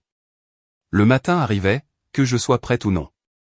J'ai regardé mon téléphone, les 53 messages non lus, les notifications des sites d'actualité et de LinkedIn, et les gens dont je n'avais pas entendu parler depuis des années qui me contactaient soudainement pour me féliciter. J'ai complètement éteint le téléphone. Puis je suis allé me coucher et j'ai mieux dormi que je ne l'avais fait depuis des mois. Je me suis réveillé à 11h30 avec la lumière du soleil qui inondait les fenêtres que j'avais oublié de couvrir et le bourdonnement persistant de mon téléphone vibrant contre la table de chevet. Pendant un instant, je ne me suis pas souvenu où j'étais ni pourquoi je me sentais à la fois épuisé et excité. Puis tout est revenu. Le dîner, la présentation, la sortie d'Atelier Russo, l'appel téléphonique de Sienna à 4h du matin. J'ai pris mon téléphone et je l'ai immédiatement regretté. 53 emails non lus, 27 appels manqués, des SMS qui avaient cessé de se charger parce qu'il y en avait trop à afficher en même temps. J'ai d'abord fait défiler les emails, regardant les objets défiler en flou. Demande d'interview, invitation au podcast Forbes. Ah oui Build 10, TechCrunch veut vous présenter. Magazine Entrepreneur, votre histoire. Intérêt pour un contrat de livre, agent littéraire. Félicitations d'anciens clients. Message d'investisseur à qui j'avais parlé une fois lors de conférences il y a des années, se souvenant soudain de mon nom et s'enquérant des opportunités d'expansion. 3 producteurs de podcasts différents voulaient que je raconte l'histoire de la création d'une entreprise en secret. Et les titres. Mon Dieu, les titres. J'ai ouvert Safari et tapé mon nom. Les résultats ont rempli l'écran. Le mariage d'une PDG secrète se termine après que son mari l'ait qualifié de banal. La femme qui a construit une entreprise à 8 chiffres alors que son mari pensait qu'elle n'était personne. De l'invisible à l'imparable. La vengeance d'une femme contre le fait d'être sous-estimée. Une dirigeante de la technologie expose l'avilissement de son mari lors de sa propre fête d'anniversaire. Certains articles étaient sympathiques, me présentant comme une femme qui s'était enfin défendue. D'autres étaient critiques, utilisant des mots comme calculatrice, vindicative et humiliation publique. Un article d'opinion se demandait si quelqu'un qui utiliserait un dîner d'anniversaire comme une arme avait la stabilité émotionnelle nécessaire pour diriger une entreprise de gestion de crise. Tout le monde avait un avis. Tout le monde avait un point de vue. Ma vie était devenue une histoire que les gens racontaient pour prouver le point qu'ils voulaient faire sur le mariage, le succès, la dynamique des genres ou la vengeance. J'ai posé le téléphone et je suis allé faire du café. L'appartement avait une atmosphère différente à la lumière du jour, plus vide en quelque sorte. Même si rien n'avait changé physiquement, c'était toujours mes meubles, mon art sur les murs, ma cafetière sur le comptoir, mais il ressemblait moins à une maison et plus à un décor de théâtre en attendant la prochaine scène. J'étais à mi-chemin de ma première tasse quand quelqu'un a frappé à la porte. J'ai regardé à travers le Judas et j'ai vu Maya tenant un sac en papier et 2 gobelets de café à emporter.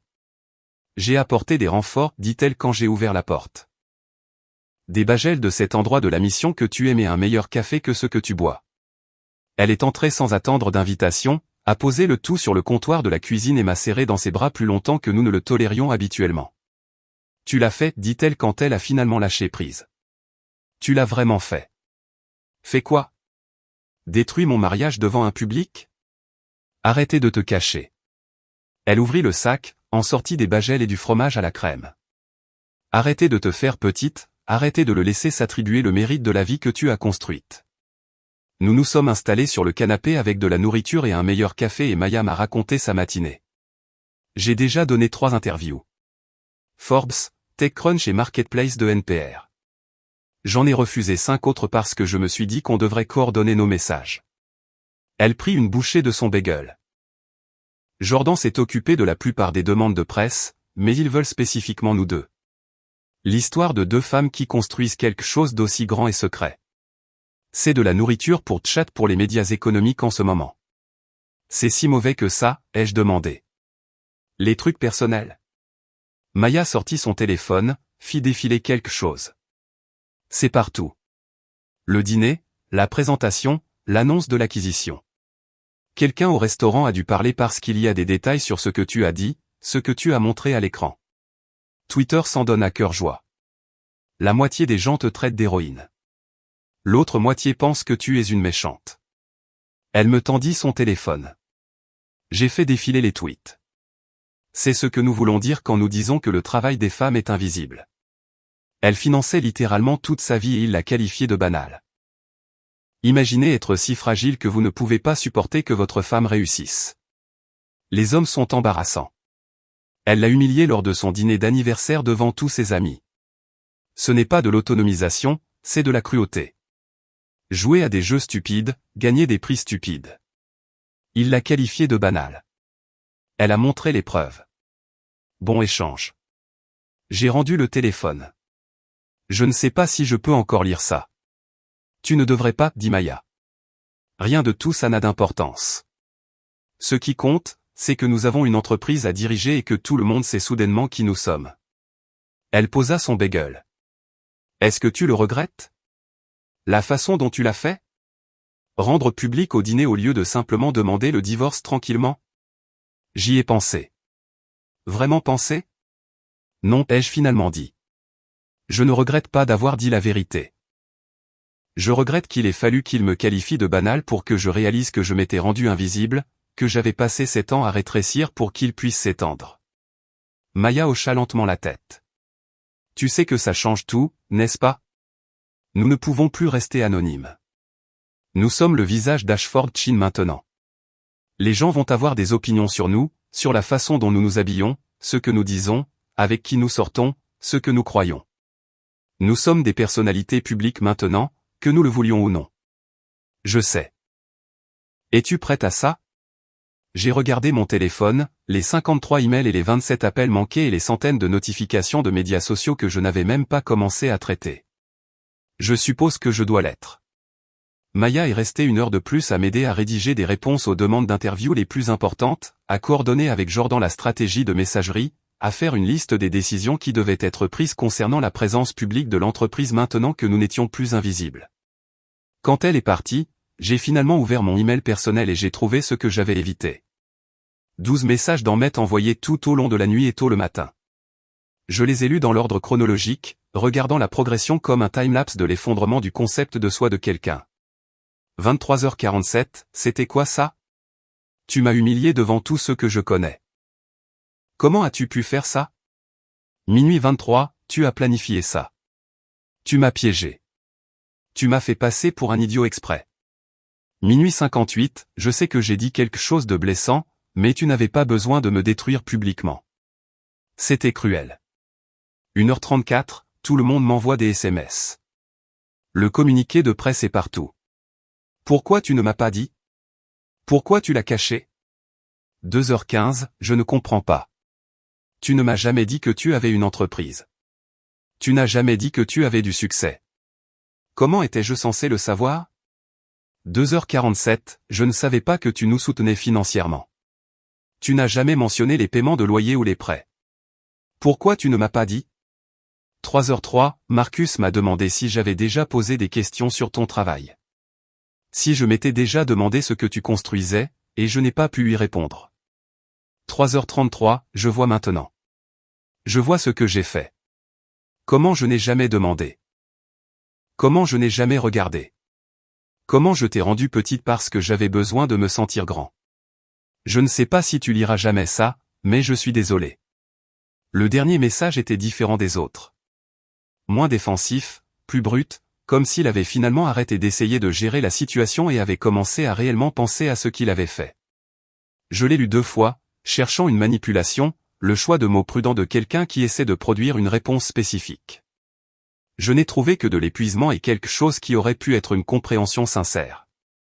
J'ai supprimé les 12 messages. Quoi qu'il en soit, mon téléphone a sonné. Hélène Voss, mon avocate. Bonjour, dit-elle quand j'ai répondu, sa voix portant une note d'avertissement que j'ai reconnue depuis notre première rencontre. J'espère que vous vous êtes reposé après votre soirée mouvementée. À peine. Qu'est-ce qui ne va pas? Ahmet a retenu les services d'un avocat ce matin. Richard Castellano, droit de la famille. Il est cher et agressif, et il m'a appelé il y a 1 heure pour me demander nos intentions concernant la séparation. Mon estomac s'est noué. Il agit vite. C'est en partie pour ça qu'il est cher. J'ai entendu des papiers bruisser à son bout du fil. Je lui ai dit que vous étiez prête à demander la dissolution. Que vous ne cherchez aucune revendication de bien commun étant donné que l'appartement et les actifs de l'entreprise sont clairement des biens distincts. Mais Cora, vous devez vous préparer à ce qui va arriver. Qu'est-ce qui va arriver? Richard va soutenir qu'Ahmet mérite une compensation pour avoir soutenu votre carrière pendant les premières années de votre mariage. Il va brosser le portrait d'un mari dévoué qui a sacrifié sa propre progression pour soutenir les ambitions de sa femme, qui est maintenant écartée au moment où elle a atteint le succès. J'ai presque ri. Il a soutenu ma carrière. J'ai payé notre loyer pendant 2 ans pendant qu'il était au chômage. Je sais, et nous avons des documents qui le prouvent, mais Richard est très doué pour élaborer des récits que les juges trouvent convaincants. Il va soutenir que le soutien émotionnel, l'assistance au réseautage, la gestion du ménage, tout cela constitue une contribution à votre succès. J'ai marché jusqu'à la fenêtre, j'ai regardé la ville en contrebas. Dimanche après-midi ordinaire, les gens vivant leur vie ordinaire. Aucune idée que la mienne devenait méconnaissable. Que dois-je faire? Rien pour l'instant. Soyez juste consciente que cela ne va pas être rapide ou silencieux. Richard va se battre pour un règlement. Il va probablement divulguer des choses à la presse pour vous faire pression. Il va rendre cela aussi public et douloureux que possible s'il pense que cela vous incitera à payer. Qu'il essaie, dis-je. J'ai 7 ans de documentation, des relevés bancaires, des accords de prêt, des reçus pour chaque dollar que j'ai dépensé pour soutenir la carrière d'Ahmet pendant qu'il disait aux gens que j'étais banal. Si Richard veut rendre cela public, nous allons le rendre très public. Hélène s'est tue pendant un moment. C'est un jeu dangereux, Cora. Les procédures de divorce qui se déroulent dans les médias se terminent rarement bien pour qui que ce soit. Ni le fait de rester invisible, dis-je. Après avoir raccroché, je me suis assise sur le canapé avec mon café froid et j'ai pensé à ce qui allait suivre. Des batailles juridiques, un examen minutieux des médias, chaque détail de mon mariage et de mon entreprise disséqué par des étrangers avec des opinions. Mon téléphone a vibré. Un SMS de Jordan. CNN vous veut pour une interview demain. Segment du matin. Êtes-vous prête pour la télévision? J'ai regardé mon reflet dans l'écran de télévision assombri de l'autre côté de la pièce. Cheveux en désordre, pas de maquillage, portant les vêtements d'hier dans lesquels je m'étais endormi. Je n'avais pas l'air prête pour la télévision. Je n'avais l'air prête à rien de tout ça. Mais prête ou non, j'y étais déjà. Oui, ai-je répondu. Envoyez-moi les détails parce que si je devais être visible, autant être impossible à manquer. L'interview de CNN a été diffusée un mardi matin. Je l'ai regardée depuis la loge d'un studio de podcast à Auckland où j'étais censé enregistrer ensuite. Mon téléphone était en mode silencieux, mon café devenait froid dans ma main. L'animatrice a posé des questions prévisibles sur l'acquisition, sur la création d'une entreprise en secret, sur ce que ça faisait de finalement entrer sous les projecteurs. J'avais donné des réponses prudentes, celles que Jordan et moi avions répétées, professionnelles, mesurées, axées sur l'entreprise plutôt que sur le drame personnel que tout le monde voulait réellement entendre. Mais ensuite, elle avait posé la question à laquelle je ne m'étais pas préparé. Pensez-vous que votre mari vous a déjà aimé? J'avais fait une pause à l'écran, et je me suis regardé maintenant dans cette pause, voyant quelque chose vaciller sur mon visage que je ne pouvais pas tout à fait nommer. Je pense qu'il aimait la version de moi qui s'intégrait dans son histoire, avais-je finalement dit. La question est de savoir si cela compte comme de l'amour du tout. L'extrait est devenu viral en quelques heures. Dans l'après-midi, il avait été transformé en mème, cité dans des articles de réflexion, débattus sur Twitter par des personnes qui ne nous avaient jamais rencontrés mais qui avaient des opinions tranchées sur ce à quoi l'amour devrait ressembler. C'était il y a 8 semaines. Maintenant, c'était début décembre et je me tenais dans les nouveaux bureaux que Maya et moi avions loués dans le quartier financier, au 43e étage, regardant la baie à travers des baies vitrées qui donnaient l'impression que toute la ville nous appartenait. L'espace était tout ce dont nous avions rêvé pendant ces nuits tardives il y a 3 ans, lorsque nous construisions encore en secret. Des murs de briques apparentes, un plan d'étage ouvert avec des bureaux debout et des espaces collaboratifs, une salle de conférence avec une vue si imprenable que les clients perdaient parfois le fil de leurs pensées en plein milieu d'une phrase, distraits par le pont et l'eau et le sentiment qu'ils prenaient des décisions au sommet du monde. Nous avions 40 employés maintenant, du personnel réel avec des cartes de visite et des signatures de courriel et des plans 401K. Des clients dans 6 pays, des projections de revenus qui faisaient paraître le prix d'acquisition de 21 millions de dollars désuets. Maya m'a trouvé à la fenêtre, 2 cafés à la main. Elle m'en a passé un sans parler et nous sommes restés là ensemble à regarder la ville bouger en dessous de nous. L'article de Forbes est en ligne, dit-elle finalement. J'ai sorti mon téléphone. Il était là. Les puissances invisibles, comment Cora Ashford a construit une entreprise à 8 chiffres pendant que son mari pensait qu'elle était banale. Le titre m'a fait grimacer. Je leur avais demandé de se concentrer sur l'entreprise, sur le travail que Maya et moi avions fait, sur l'approche innovante que nous avions adoptée en matière de gestion de crise. Mais les rédacteurs adoraient un angle personnel, et mon angle personnel était devenu l'histoire que tout le monde voulait raconter. C'est bien, dit Maya. Vraiment bien. Ils se sont concentrés sur l'entreprise, sur nos réussites clients, sur la méthodologie que nous avons développée. Les trucs personnels ne sont que du contexte. J'ai fait défiler l'article. Elle avait raison. C'était bien écrit, juste, complet. Mais les citations mises en avant qu'ils avaient choisies concernaient tout le mariage et l'invisibilité et ce qui se passe quand quelqu'un refuse finalement de rester petit. Les commentaires sont brutaux, dis-je, en faisant défiler plus loin. Ne lis pas les commentaires. Ne lis jamais les commentaires. Mais je ne pouvais pas m'en empêcher. Les opinions allaient du soutien à la sauvagerie, chacun projetant ses propres expériences et griefs sur mon histoire. C'est une héroïne de l'avoir exposée. Elle est vindicative de l'avoir humiliée publiquement. Voici à quoi ressemble le féminisme. Voici à quoi ressemble le narcissisme. J'ai verrouillé mon téléphone et je l'ai mis dans ma poche. Comment vas-tu? Demanda Maya. Vraiment? Je ne sais pas, dis-je honnêtement. Certains jours, je me sens claire et forte et certaine d'avoir fait la bonne chose.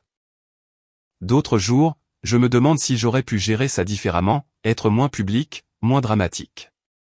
Tu n'as pas été dramatique. Tu as été honnête. Il y a une différence. Dis ça à Internet. Maya se tourna pour me faire face complètement. Cora, tu as passé 7 ans à te rendre invisible pour que ton mari puisse se sentir impressionnant. Tu as construit une entreprise de plusieurs millions de dollars pendant qu'il disait aux gens que tu faisais du travail de pigiste. Quand tu as finalement dit la vérité sur qui tu étais et ce que tu avais construit, les gens ont appelé ça de la vengeance. Mais ce n'était pas de la vengeance. C'était juste refuser de participer à sa fiction plus longtemps. Je savais qu'elle avait raison. Je le savais intellectuellement, mais savoir quelque chose et le ressentir sont des choses différentes. Mon téléphone a vibré. Un email d'une adresse que je ne reconnaissais pas mais d'un nom que je connaissais. Emmett. Je l'ai regardé pendant un long moment avant de l'ouvrir. Cora, j'ai eu le temps de réfléchir, de vraiment réfléchir à ce que j'ai fait, à ce que j'ai dit, à qui j'étais. Tu m'as demandé une fois ce que je pensais de toi, vraiment, et j'ai dit que mes amis avaient peut-être raison de dire que tu n'étais pas assez impressionnante. Je réalise maintenant que la seule chose peu impressionnante dans notre mariage était mon incapacité à voir ce qui était juste devant moi. Tu construisais un empire pendant que je construisais mon ego. Tu créais quelque chose de significatif pendant que je créais une image. Je ne m'attends pas au pardon. Je ne le mérite pas. Je voulais juste que tu saches que je te vois maintenant. Que je te vois vraiment. Et tu es la personne la plus remarquable que j'ai jamais connue. Je suis désolé qu'il ait fallu te perdre pour comprendre ça. Je l'ai lu 2 fois, cherchant des traces du sentiment que j'avais eu il y a 9 ans quand je l'ai rencontré dans ce café à Portland. L'excitation, l'espoir, la croyance que nous construisions quelque chose de réel ensemble. Je n'ai rien trouvé d'autre qu'une reconnaissance tranquille que certaines leçons arrivent trop tard. J'ai supprimé l'email et j'ai rangé mon téléphone. Il a encore repris contact, demanda Maya. La dernière fois. Je bloque l'adresse. Bien. Nous sommes restés à la fenêtre pendant quelques minutes de plus à regarder la ville avant que Maya ne doive partir pour une réunion client. Je suis resté en arrière à regarder la baie, les ponts reliant San Francisco au reste du monde, les bateaux traçant des lignes blanches à travers l'eau grise. 1 mois plus tard, j'ai donné mon premier discours d'ouverture. La conférence technologique à Austin comptait 2000 personnes présentes, la plupart plus jeunes que moi, plus affamées que moi, essayant de construire les types d'entreprises que Maya et moi avions déjà vendues. Je me suis tenu en coulisses dans les coulisses, écoutant mon introduction, ressentant la terreur particulière qui vient de savoir que vous êtes sur le point de monter sur une scène sous des lumières suffisamment brillantes pour vous aveugler. Veuillez accueillir Cora Ashford, PDG d'Ashford Chin Crisis Management. Les applaudissements ont commencé et je suis sorti dans la lumière. J'ai parlé pendant 30 minutes de l'invisibilité comme stratégie, de la construction dans l'ombre jusqu'à ce que vous avez créé devienne indéniable. J'ai parlé du coup de se faire petit, des années que j'avais passées à diminuer mes propres réalisations parce que je pensais que c'était ce que le partenariat exigeait. Et j'ai parlé du moment où j'ai décidé d'arrêter. Pas parce que je voulais me venger, bien que c'est la façon dont tout le monde l'a encadré, mais parce que j'ai finalement compris que remarquable n'était pas quelque chose que quelqu'un d'autre pouvait décider à mon sujet. Les applaudissements quand j'ai terminé étaient tonitruants. Les gens se sont levés, certains pleuraient.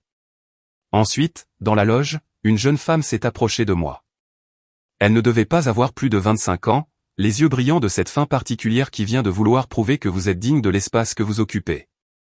Mon petit ami m'a dit que je devrais me concentrer sur le soutien de sa start-up au lieu de construire la mienne, dit-elle. Il a dit que 2 entrepreneurs dans une relation seraient trop compétitifs, que quelqu'un devait être le système de soutien. Qu'est-ce que tu as dit, ai-je demandé. Rien pour l'instant, mais après avoir entendu ton discours, je rentre à la maison et je romps avec lui. J'ai souri. Bien. Est-ce ce que tu ferais à ma place? J'ai pensé à ça, à 7 ans de soutien à la carrière d'Ahmed tout en construisant tranquillement la mienne, au prix de l'invisibilité et au coût de la visibilité, à la femme que j'avais été et à la femme que j'étais devenue. Je te poserai une question, dis-je. Est-ce qu'il te fait te sentir plus grande ou plus petite? Est-ce qu'être avec lui élargit ton sens de ce qui est possible ou le contracte? Si la réponse est contracte, tu sais déjà ce qu'il faut faire. Elle hocha la tête, me remercia et s'éloigna avec une démarche déterminée qui suggérait qu'elle avait déjà pris sa décision. Un vendredi soir à la mi-décembre, 3 mois après le dîner qui a tout changé, je me suis tenu dans mon appartement payé avec l'argent que j'avais gagné, rempli de meubles que j'avais choisis, et j'ai regardé San Francisco scintiller dans le crépuscule hivernal. Mon téléphone a vibré. Maya me demandait si je voulais aller dîner. Restaurant Thaï dans la mission. J'ai répondu. À dans 30 minutes. Je pensais à en mettre parfois. Je me demandais s'il avait appris la leçon ou s'il avait juste appris à mieux cacher ses suppositions avec la prochaine personne. Je me demandais s'il racontait sa version de notre histoire lors de dîner, se présentant comme la victime d'une femme vindicative qui avait caché son succès pour le faire paraître mal. Je pensais à Sienna et Marcus et Devon et Harper, s'ils avaient changé la façon dont ils mesuraient les gens ou s'ils étaient simplement devenus plus prudents quant à l'expression de leur jugement à voix haute. Mais surtout, je pensais à la femme que j'avais été, celle qui se faisait petite, qui construisait des empires en secret, qui croyait que l'amour signifiait disparaître jusqu'à ce qu'il ne reste plus rien de vous que le reflet dans les yeux de quelqu'un d'autre. Et je pensais à la femme que j'étais devenue, visible, valorisée, prenant enfin l'espace que j'avais gagné. Ahmed m'avait qualifié de banal, et ce faisant, il m'avait donné la permission d'arrêter de jouer, d'arrêter de rétrécir, d'arrêter de demander la permission d'être exactement aussi extraordinaire que je l'avais toujours été. J'ai pris mon manteau et mes clés, j'ai fermé la porte à clé derrière moi et je suis sorti dans la soirée de décembre. La ville était vivante avec des lumières et des mouvements et des possibilités, et j'étais enfin, indéniablement, inoubliablement visible. Cette révolution tranquille de l'invisible à l'inoubliable s'est avérée être la chose la plus remarquable de toutes. Si cette histoire de reprise de votre pouvoir vous a accroché du début à la fin, cliquez sur ce bouton j'aime dès maintenant. Ma partie préférée était quand Cora a révélé ses relevés bancaires lors du dîner d'anniversaire, montrant qui avait vraiment financé tout. Quel était votre moment préféré? Laissez-le dans les commentaires ci-dessous. Ne manquez pas d'autres histoires inspirantes comme celle-ci. Abonnez-vous et cliquez sur cette cloche de notification pour ne jamais manquer une publication.